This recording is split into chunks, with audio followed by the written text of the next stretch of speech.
carbon emissions from beer. Beer is a first-rate social lubricant. Open a cold one, then let us discuss carbon.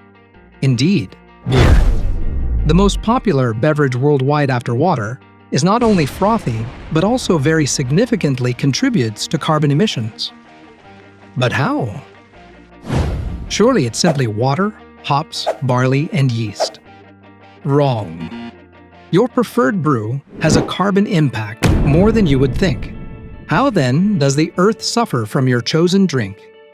Grab your pint and let's pour over the facts. Welcome to the channel Carbon Era. Beer, the drink of celebration and relaxation. But did you know your favorite brew comes with a hidden cost? Beyond the hops and barley lies a surprising environmental story. Beer's carbon footprint. From brewing and packaging to transportation, every pint carries a trail of CO2. So how much are we really paying for our beer, not in dollars, but in emissions? Let's crack open the facts and take a closer look at the carbon cost of that cold, refreshing sip. The global obsession with beer. Let us begin with some shockingly high figures. Globally, we drink around 191 billion gallons of beer annually. Big business. 765,000 Olympic-sized swimming pools could be filled with that alone. But all that production comes at a cost. 1.5% of world carbon emissions come from the beer business. Until you understand that's the yearly emissions of 50 million vehicles, it sounds like nothing. So, next time you hear cheers, think CO2. Every pint of beer you drink emits about 500 grams of CO2. That's like leaving your kitchen light on for 4 hours. And let's be real. Who stops at just one pint? Imagine the emissions at Oktoberfest. But what makes beer so carbon heavy? Is it the brewing? The packaging? Or maybe the transportation? Let's break it down, step by step. The carbon trail of beer production. Let us begin in the brewery, where the magic occurs. Though it's an art, brewing beer is also a science and a carbon-heavy one at that. 4 basic ingredients: water, barley, hops, and yeast make up beer. Just growing and processing barley releases 0.2 kg of CO2 each pint. That's before we even start brewing. It takes a lot of energy to heat water, ferment, and chill the beer. One brewery may release up to 10,000 tons of CO2 a year. That is like operating 2,500 non-stop cars for a year. So by the time your beer is brewed, it's already carrying a carbon load. But what about getting it to your fridge? Let's keep going. Packaging the problem. Bottles, cans, or kegs. Which is the most eco-friendly?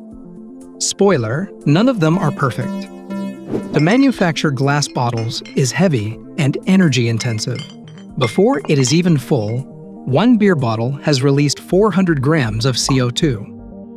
Although only around 30% of bottles find their way back to the manufacturing line, recycling helps. Though mining aluminum releases 3 times more CO2 than manufacturing glass, aluminum cans are lighter and more convenient for transportation. Each can leaves behind about 70 grams of CO2. If reusing, kegs are the most sustainable choice. Over its lifetime, a single keg may substitute 150 bottles, saving up to 50 kg of CO2.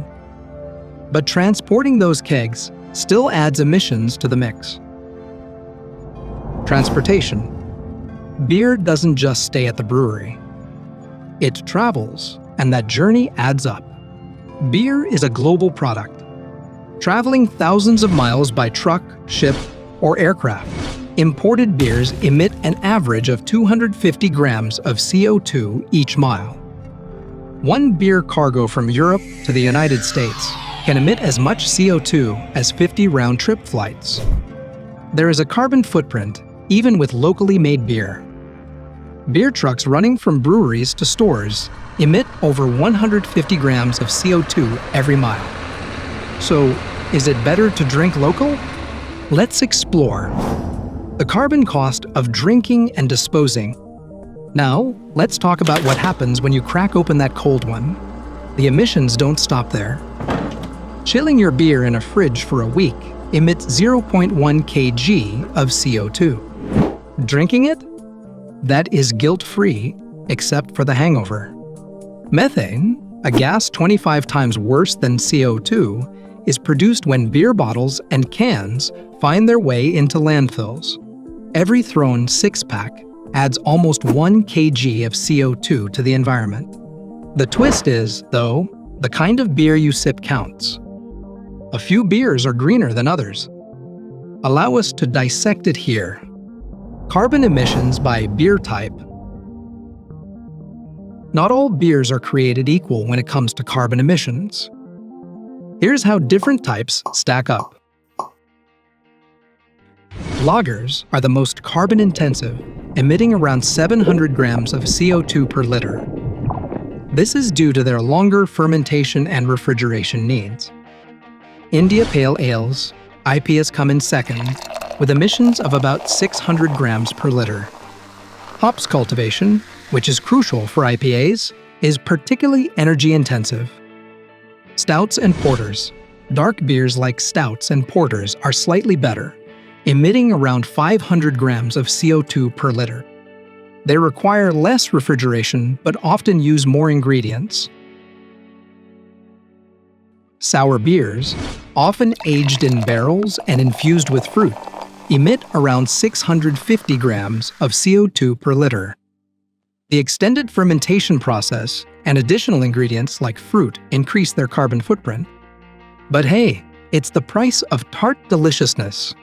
From larger to tangy sours, every type of beer has its own environmental story. So, the next time you're choosing a brew, remember, your taste buds and the planet are both part of the equation. The future of beer. Can it get greener? Though beer is not going anywhere, might we make it greener? Indeed, it is already occurring, and the good news is that brewers are creatively inventing in amazing ways. Water recycling systems, which cut water consumption by 30%, therefore lowering emissions, are being invested in major breweries. Businesses are substituting lightweight aluminum cans for plastic rings that are biodegradable, thereby lowering emissions by 20%. A few brewers are repurposing CO2 from fermentation in manufacturing. This could cut emissions by 30%. Talk about a closed-loop system. What are breweries doing? Breweries such as Sierra Nevada Brewing Company and New Belgium have shifted to renewable energy for manufacturing, therefore reducing their emissions by about 20 to 50%. Using green energy and cutting water waste, Heineken is on target to become totally carbon neutral by 2040. By 2030, Anheuser-Busch promises to run all of its breweries entirely on 100% renewable energy. Already since 2015, they have cut emissions by 25%. Using biodegradable beer bottles composed of plant fibers, Carlsberg is testing to see whether they might lower packaging emissions by 50%. With an eye towards 70% reduction in transportation emissions, Guinness is using electric delivery vehicles for local distribution. Smaller companies like BrewDog have promised to be carbon negative, therefore offsetting more CO2 than they generate. From production to packing to transportation, beer's carbon footprint is everything but little. However, the future of sustainable beer seems better as customers demand change and breweries invent. Switching from imported lagers to local ales could save enough CO2 annually to offset the emissions of 50,000 cars. Now that's worth a toast.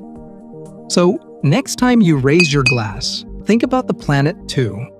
Cheers to a greener pint. What's your favorite way to make your beer more eco-friendly?